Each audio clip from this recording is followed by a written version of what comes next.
good morning. Thank you. Thanks for having me. Steve Lashinsky from SAG-AFTRA. We're the people, you know, in front of the camera and behind the microphone, so the talent, quote unquote.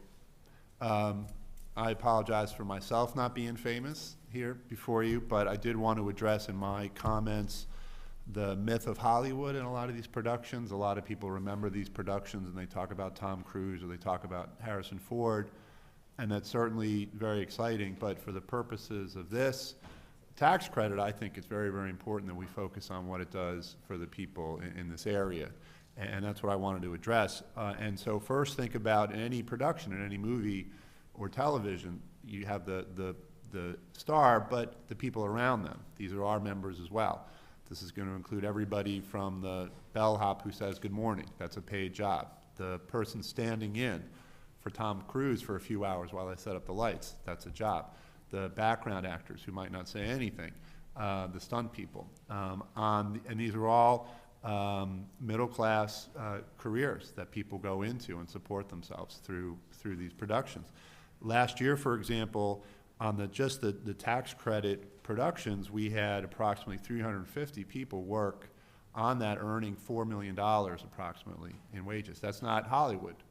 Those are our members in the Pennsylvania area that stay here through that. So when people talk to you about, well, why are we paying for Tom Cruise?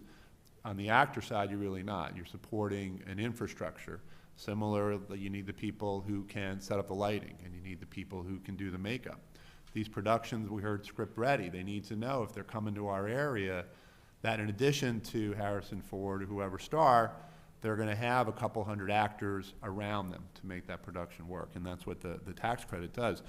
The other thing, just to point out, we hear a lot about Philly and Pittsburgh as production centers. Most of our members live outside of Philly and Pittsburgh. We have members all through the state. It's the type of work it is, the ability to travel and move around. So we don't want people to think that this is just focused in two urban areas at all. And for our membership, they're scattered throughout. And the last point is, you know, we heard about well, these are temporary, these are part-time, why are we doing this? And the note I made that came to my mind is, you know, those jobs are temporary the way this panel's temporary. You all are going to finish this panel, you're going to go to another panel about another issue today, you're going to have another panel next week. For our members, like Megan, who made the trip out here today, that's her job. Her career over the course of a year is 10 or 20 or hopefully more productions throughout the year where she supports herself and her family. In our union, with $10,000 in earnings, you get health insurance. You're not on the state. $15,000 a year in earnings, you get a pension credit. Okay, so this is so you can retire. We heard the story about the production gentleman who left to California and came back. Similar for our members who have a talent, who want to stay here in this area, feel like they have to leave. When you have the productions coming in and they can support themselves, then they stay in this area. And oh, by the way, these are the people appearing on our stages. These are the people doing their own productions. You're creating, again, a creative economy. So I just think as you get into the discussions, and I completely agree, it's going to come down to the people making the budget, and they're going to think, where does the money go?